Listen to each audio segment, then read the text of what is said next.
We have seen the last of Jalek Swoll for 2025, this coming from the Triumph Factory Racing, announcing on Wednesday that Jalek Swoll will miss the final 2 rounds of pro motocross due to a torn UCL in his thumb and a calf injury which he sustained at Ironman last Saturday.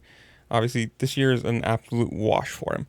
With the Achilles injury pre-Supercross, took him out all of that and most of motocross, meaning he's done. I mean, obviously, he's not going to have the points for the MSMX playoffs, so this means 2025 is over for him. I don't think he was going to be even eligible for the playoffs if he raced the final 2.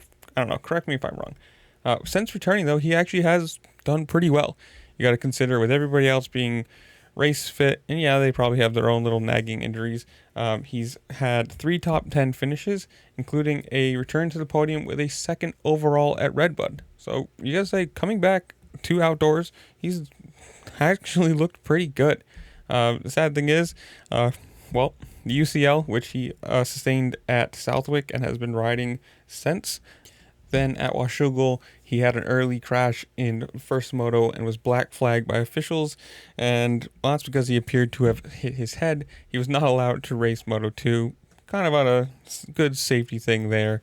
And then obviously Ironman, where he crashed, well, actually not even crashed. We do have a quote from him saying this: "Unfortunately, in qualifying over the weekend, I tore my calf.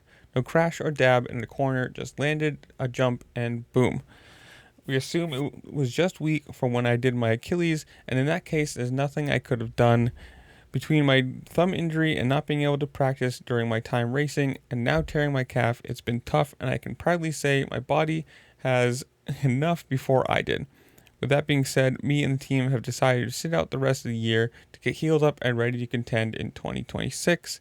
Very proud of myself and the team for helping me get back to being competitive and on the box in such a short amount of time. The effort is there, and excited to dog this offseason out. See you soon." Now, obviously, it's not great. I'm looking at this right now. After missing all of Supercross, Swoll is 24th in the Supermoto playoffs. So, yeah, I don't think he could have actually contended. Whatever, it doesn't matter. I mean, at this point, if he's going to sit out the next 2 rounds with a torn calf, obviously, it's kind of a non-factor whether he wanted to race or could race, point-wise, because, you've got a torn ligament in your thumb. Obviously, that's going to be bad. A torn muscle in your calf now, it's going to be bad. So it is, for him, probably just smart. Sit out the rest of the year, heal up, come back for Supercross, on that bike. Correct me if I'm wrong, that he got an extension for the contract this year? I think he did. I don't know. So I'm going to leave you guys. Comment down below. Tell me what you think. Who do you think gets the other Triumph ride now that Styles Robertson has retired? What do you think of Jalek Swoll this year with the amount that he's actually raced? Whatever it is. Comment down below. Tell me what you think. While you're down there, make sure to like, share, subscribe. Do all the fun things this platform allows you to do, because it really does help me out, and I appreciate it. And with that, I'll see you later. Peace.